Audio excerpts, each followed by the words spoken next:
Nigel Parker, Technology Evangelist working for Microsoft in Auckland, and I'm here with Shane Morris, who's a User Experience Architect. Welcome, Shane. Yeah, welcome. It's good to see you again, mate. Yeah, good to see you too. It's great to have you back down in New Zealand. It's good to be here. Excellent coffee. So what have you been talking about at TechEd this week? We've been doing UX. So I've been talking about designing for multi-touch. We talked about the Surface projects we did for Lonely Planet and for ANZ. I've just finished a session on Sketchflow, which was almost full, the session, so that was awesome. Coming up, Pimp My App, where I teach developers how to be designers. So teaching developers how to be designers. Yeah. The first thing I do is I get all the designers in the room to leave. Shut the door, and then we give away some designer secrets. Awesome.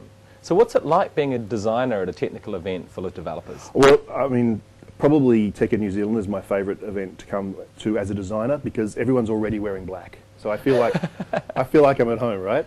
No, it's great. I mean, the great thing about the Microsoft community is I get access to all these developers and I can share some of what I know about creating great UX because, well, it's great to have your own UX designer. Let's face it, probably 9 out of 10 projects don't have specific UX skills on board.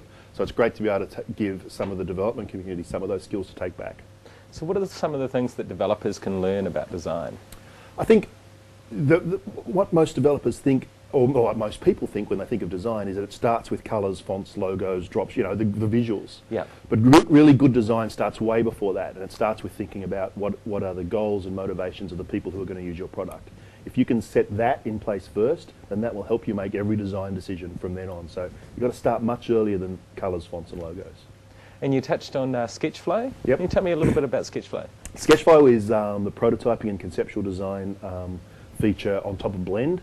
So it allows designers to quickly iterate their design ideas, quickly get them out and try them out with stakeholders, gather feedback. I use Sketchflow where I'm working at the moment at Cochlear for usability testing. Yep. So we have our Sketchflow prototypes, we bring real users in and we get them to play with the Sketchflow prototypes, we videotape that and then we take that back and we refine the UI. So it's all about rapidly testing out your design ideas. So developers could use this for mock-ups of their screens, walking through. Yeah. Yeah, and before they start building anything. Yeah, and the beauty of it, it's built on top of Blend. So you can start with the Sketchflow features that require no code whatsoever, but you can then drop down into Blend itself and then down into Visual Studio if you want, as you start to integrate your data sources and your back-end functionality. So it's a nice seamless path all the way from prototyping all the way through to production. Fantastic. So if there's one thing for the TV audience, the people watching this online, what is the thing that you want to leave our audience with? Oh, geez, you could have told me you were going to ask me that. Red and green should not be seen without a colour in between. Brilliant. Thanks, Shane.